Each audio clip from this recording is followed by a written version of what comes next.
Entrando no ar aqui na Bandeirantes AM 640, bate-roda, todo sábado aqui na Band, endereço certo da velocidade, 13 horas e 4 minutos deste sábado de verão, na capital do estado do Rio Grande do Sul. Nossos convidados hoje, duas pessoas, um já é quase figurinha carimbada, o Bernardo, lá do Pitlane do Correio do Povo, até quando não precisa ele vem. Até quando não precisa, não tem nada, ele vai lá pro programa. E o Marco Carvalho é um dos responsáveis pela produção do, eu acredito que seja o primeiro filme brasileiro sobre corridas de automóveis. O filme ainda está sendo produzido, editado, e irá chamar-se 12 Horas. Eu vi a equipe trabalhando agora nesta última edição das 12 Horas, e eu gostaria de fazer uma pergunta direta, Marco. Tu imaginava um final de cinema, quando vocês estão produzindo um filme? Porque na minha ótica a gente teve um final de cinema nessas 12 horas. Foi também a ótica da produção do 12 Horas, Marco? Boa tarde, Perna, boa tarde a todo mundo aqui na mesa. As 12 horas sempre tem um final de cinema, né? É verdade, geralmente, invariavelmente tem. A nossa equipe estava lá ano passado também, ano retrasado, né, em 2010. E a gente também teve um final cinematográfico. O Christian entrou no carro dos Roerli e estava recuperando as voltas. Ele quase, se tivesse mais, acredito, mais uma hora, ele chegava muito perto do Tubarão, que devido a problemas ali que teve na última hora, estava um pouco mais lento. Então quando ele entrou naquele carro 99, ele foi tirando volta, e a gente também teve um final muito emocionante. Esse ano, então, foi sensacional. Eu me lembro que foi uma hora que eu fui até ao box da nossa equipe, né? A gente tinha uma equipe bem grande lá. A gente até brinca que a gente tinha a maior equipe do autódromo, a gente só não tinha um carro. É verdade. Mas tinha helicóptero, não tinha carro, tinha helicóptero. E eu me lembro que a assistente veio correndo falando: tem dois carros parados lá. E ela não me descreveu na hora que carros eram. Daí eu, fui caminhando até lá. Quando eu cheguei na cena, eu já tinha câmeras lá cobrindo, mas estavam o Tubarão e o 46, os dois líderes da corrida, parados, né? Exatamente. Parados no box, perdendo voltas, enquanto o carro do Bertol recuperava. Ali a gente teve dois momentos de muita emoção, né? Quando o Tubarão conseguiu colocar o carro dele na pista de volta, isso ainda na frente dos Bertol, só que o carro um pouquinho torto, porque teve que passar por grandes reparos, e os Bertol mais rápido, recuperando volta. E um outro grande momento quando o 46 conseguiu colocar o carro de volta na pista também, na frente dos dois. Então a gente tinha o 46, que era um carro que estava com problemas na frente, o Tubarão, que também estava com problemas poucas voltas atrás, e o Bertol, que vinha voando atrás, recuperando as voltas. Já tinha recuperado muitas voltas enquanto os dois estavam parados, e eles ali atrás. Isso tudo vai ser contado no filme, assim como a emoção do ano passado, assim como todas as emoções desse ano. A gente tem bastante material e está bem ansioso também, assim como todo mundo, para lançar esse filme. Marcos, uma pergunta. Da onde surgiu a ideia de fazer o filme das 12 Horas? A ideia surgiu da seguinte forma. Eu morei os últimos 3 anos e meio, 4 anos nos Estados Unidos. Perfeito. E eu sou amigo de infância do Christian Castro. Perfeito. A gente é amigo desde muito pequeno. A gente tem um hobby que é o autorama. Maravilha. Só podia ser. Só podia. O jogo de botão aqui não era. Não turma toca autorama. Inclusive, depois a gente entra nesse tópico, porque hoje eu e ele a gente vai correr de duplas uma corrida de endurance. Hoje? Maravilha. Vamos divulgar aqui depois. Vamos divulgar. E aconteceu que eu voltei dos Estados Unidos numa semana e voltei na terça e na quarta-feira eu fui almoçar com ele. E eu, cara, passo 3 anos nos Estados Unidos e tu ganhas 3 aqui. Ele ganhou 3 seguidas, né? E eu não tava aqui, porque eu sempre ia pra ver ele. E ele, pois é, seu pé frio, vou te pagar uma passagem de volta e tu volta. Porque a corrida daqui a uma semana.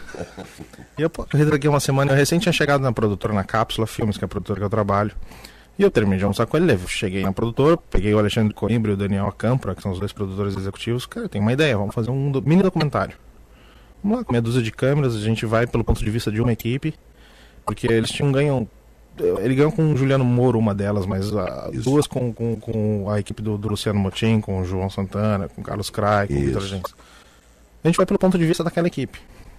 Só que durante essa semana, como a gente foi se preparando, a gente foi vendo, foi para ver os treinos, foi para ver o qualifying na quinta-feira, a coisa foi tomando uma proporção maior. E quando a gente viu, a gente estava com 10 câmeras lá. E uma equipe bem grande, a gente tinha um box, tinha um monte de gente envolvida. Que legal. Então, quando a gente voltou para casa com todo aquele material captado, a gente tinha muito material captado e um monte de entrevistas já agendadas com pessoas importantes do circuito, das 12 horas. a gente viu que aquele material renderia muito mais do que um mini documentário, renderia um longa-metragem. A partir daí a gente começou a agendar entrevistas, são 80 entrevistas no total. A gente já fez mais ou menos umas 40. Ainda tem entrevistas por vir.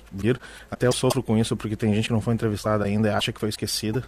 Mas tem muita gente importante para vir. Inclusive o Perna foi o primeiro a ser entrevistado. O primeiro? O primeiro a ser entrevistado. E a gente viu que aqui no rádio é fácil, né? Mostrando na câmera, mas... tem que provar que não sou só um rostinho bonito. Sorte que esse programa não é na TV. Ainda bem.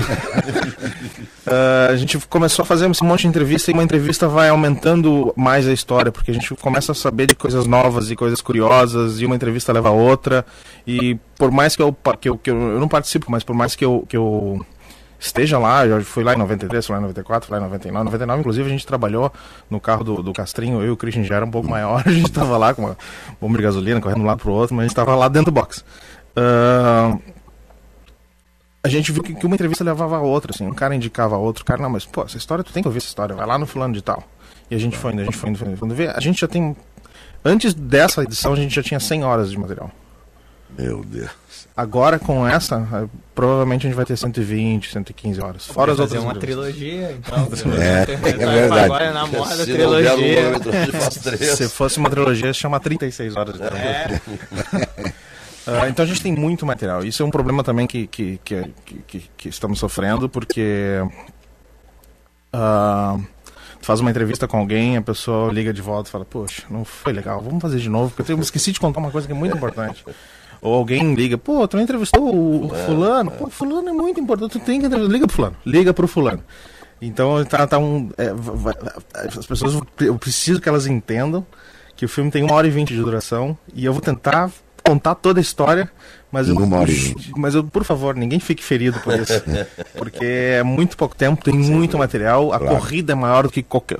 Apesar de a gente ter pessoas ali que são importantíssimas pro automobilismo, são lendas de capacete, mas a gente tem que entender que a história da corrida como um todo, desses 50 anos, desde 1962, que está acontecendo às 12 horas, que acontecia nas ruas antes, é muito maior do que qualquer indivíduo.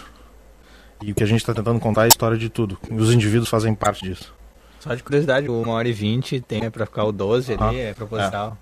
Imaginei que fosse só para deixar esclarecido. A gente tem uma equipe o diretor de arte, que é o Maurício Oliveira, que é um criativo da agência DCS. Ele já teve algumas ideias promocionais. Ele que foi o responsável pelo pôster do filme, pelas camisetas, por toda essa parte gráfica. Teve algumas ideias promocionais e entre elas tá o fato do filme ter 1h20. A gente tentar fechar em 1h20 para brincar com 12 horas também. Vai ser lançado em 2012. Vai ser lançado esse ano agora. Vai ser lançado esse ano, segundo semestre desse ano. Não vai ter essa 12 horas de 12, não. 2012 não. Não vai ter 140 então horas. Vamos deixar no ar aqui o nosso convite. Antes do lançamento, pré-lançamento, gostaríamos que tu viesse aqui no programa com a tua equipe. Claro, a gente traz todo mundo. Pessoal, para dar o depoimento, para falar desse filme que deve ser fantástico. Eu já estou curioso para saber. O trailer do filme já é emocionante. A gente pode ver na internet, né, Marco? Sim, no site da Cápsula, www.capsula.com.br. Tem o trailer das 12 horas. Logo na capa vocês podem assistir. Tem o site do filme, que é um site temporário ainda, porque a gente ainda realmente não começou a pós-produção, que se chama, que tu pode encontrar no endereço www.filme12horas.com.br. Lá tem mais informações, tem fotos, tem frames, que são as fotos retiradas do próprio filme, que já foram feitas. Pode assistir o filme, pode assistir o teaser que a gente fez lá em 2010 ainda, que é uma peça de 1 minuto também, acompanhando um treino do Luciano Motim. Bem interessante, tem bastante material, quem gosta... Vamos dar uma olhada então, pessoal, www.capsula.com.br. Você pode assistir uma prévia do que será esse filme das 12 horas. A música foi feita em Los Angeles pelo Sandy Sheila, que é um compositor que já fez grandes filmes lá nos Estados Unidos. A narração é do Nazi, o ex-integrante da banda Ira, o cantor. O que mais eu posso dizer? A pós-produção e finalização é toda da equipe Cápsula. Direção de fotografia do Thomas Ayer. todos os diretores da cápsula participaram como câmeras, então as imagens são bem caprichadas, assim. A gente teve, nessa última edição, a gente tinha uma equipe muito grande e tinha a ajuda de muitas pessoas legais, assim, diretores de fotografia, fotógrafos como John Paul, como Felipe Rosa, o Rafael Coutinho também, que é um dos diretores lá da cápsula, estava participando. O pessoal da SPM, meus alunos da SPM, veio bastante gente nos ajudar. A gente tinha uma equipe muito grande, estava muito legal lá. A gente tem muito material. Inclusive, teve coisas curiosas que até eu andei contando pro Bernardo numa entrevista que tá lá no blog do Pit Lane, que eu tinha tanta câmera e tava com tanta gente tão ligada lá dentro que a gente conseguiu chegar muitas vezes antes dos bombeiros. Que maravilha. Então eu falei assim, se você chegar antes dos bombeiros, larga a câmera e ajuda a apagar o fogo. Eu acho que isso não acontece. Marcos, desculpa, mas eu acho que isso não acontece. Não, por mais que eles sejam ligados, a gente estava muito espalhado lá. Os bombeiros chegaram. A gente teve até que inclusive limpar uma câmera com fuligem do químico, né? De tão perto que a gente estava com a câmera. No episódio que os Steg, dessa última corrida, que o Nino Steg estava andando e o carro incendiou, todo mundo achou que ele ia parar lá. E eu estava perto da torre do comando. Falei assim, quero 4 vocês correndo lá pro fim do que eles ficam lá no início, né? Que a gente chama de fim por causa da torre. Lá no início do pit lane. Vão pra lá que tem um carro que pegou fogo. E o Nino, pouco experiente com fogo que é. O Nino adora o fogo. Adora fogo em 12 horas. Trouxe o carro andando em chamas. E eu tenho um dos assistentes de direção, que é o Jean Monta, que é um polonês, o Pernambuco é um polonês de quase 2 metros de altura, resolveu ir com a câmera bem perto do Nino. Então ele praticamente sobe no carro. A gente tem close com fogo. A gente tem close do olhar do Nino saindo do carro com fogo. Coisa fantástica. Mas esses são os momentos que valem, né, Pedro? No filme isso é primordial, né? E o interessante disso, Oscar, é tu ver uma equipe de produção literalmente envolvida. Todo mundo é diretora, todo mundo envolvido no trabalho. Tem uma coisa bem interessante, que quando a gente começou esse trabalho lá na cápsula, ninguém da produção e nem as pessoas que a gente contratou são relacionadas com automobilismo. Mas 1 ano depois, todo mundo já está assistindo corrida, o pessoal discutindo a Stock Car e indo acompanhar os outros pilotos daqui do estado nas outras categorias. Tem gente que foi para o autódromo esse ano, que jamais teria ido antes. Então, o envolvimento, né? A velocidade tem esse poder, né? Eu não gosto de coisa de velocidade, não acho graça. Então vai torcer para alguém, para um amigo, aí tu vai ver como tu vai achar graça. Vai pra pista, vai pra pista.